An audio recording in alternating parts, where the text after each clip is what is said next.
Shalom saudara terkasih, salam jumpa bersama saya Romo Anselmus Amo MSC dalam renungan pada hari Selasa sesudah penampakan Tuhan. Semoga Anda dalam keadaan baik dan sehat selalu. Saudara, kita masih merenungkan kebesaran kasih Allah yang dinyatakan melalui putranya Yesus Kristus dalam masa Natal ini. Dan bacaan hari ini mengarahkan perhatian kita pada dua hal penting, yaitu kasih Allah yang sejati dan kuasa kasih itu dalam memenuhi kebutuhan umatnya. Yang pertama, kasih sejati, inisiatif dari Allah sendiri. Dalam bacaan pertama, Santo Yohanes dengan indah menjelaskan esensi dari kasih. Saudara-saudaraku yang kekasih, marilah kita saling mengasihi, sebab kasih itu berasal dari Allah. Kasih Allah adalah inisiatifnya untuk menyelamatkan kita. Kasih ini tidak bergantung pada apa yang kita lakukan, tetapi merupakan anugerah.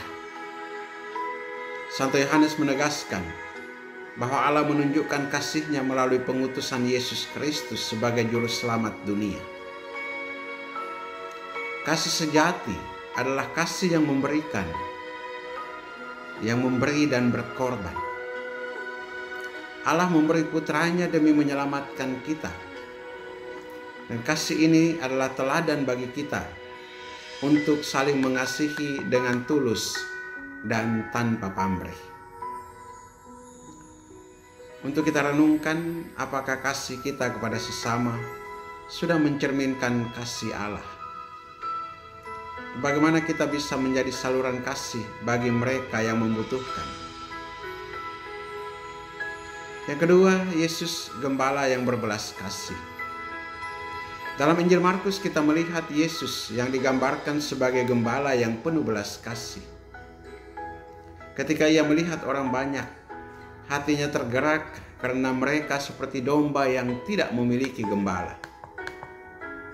Ia tidak hanya mengajar mereka, tetapi juga memberi mereka makan secara ajaib.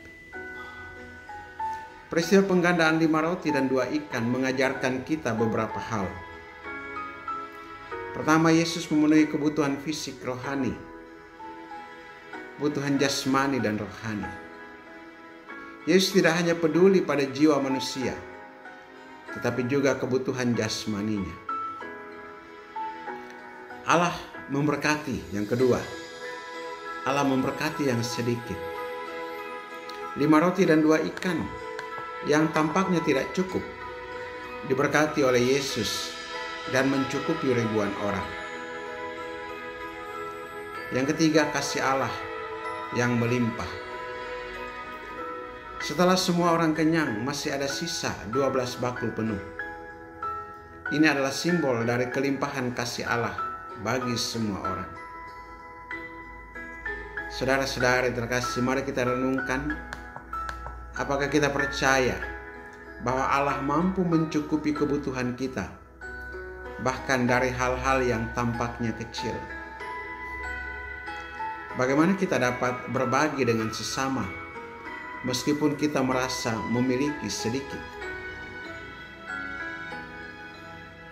Yang ketiga, panggilan untuk mengasihi dan berbagi. Hari ini kita diajak untuk meneladani Yesus dalam mengasihi sesama. Mengasihi berarti memperhatikan kebutuhan orang lain dan melakukan tindakan nyata. Kita mungkin tidak dapat melakukan mujizat seperti Yesus, tetapi kita dapat menjadi saluran kasih-Nya dengan berbagi apa yang kita miliki, baik itu waktu, perhatian, dan sumber daya. Ketika kita memberi dengan tulus, Allah akan memberkati pemberian kita sehingga menjadi berkat yang melimpah bagi banyak orang. Saudara-saudari yang terkasih, kasih Allah yang dinyatakan melalui Yesus Kristus adalah sumber hidup kita. Maka mari kita membuka hati untuk menerima kasih itu dan membagikannya kepada orang-orang di sekitar kita. Semoga melalui hidup kita, kasih Allah yang sejati dapat dirasakan oleh dunia Berkat Allah yang Maha Kuasa turun dan tinggal atas saudaraku, Bapa dan Putra, dan Roh Kudus. Amin.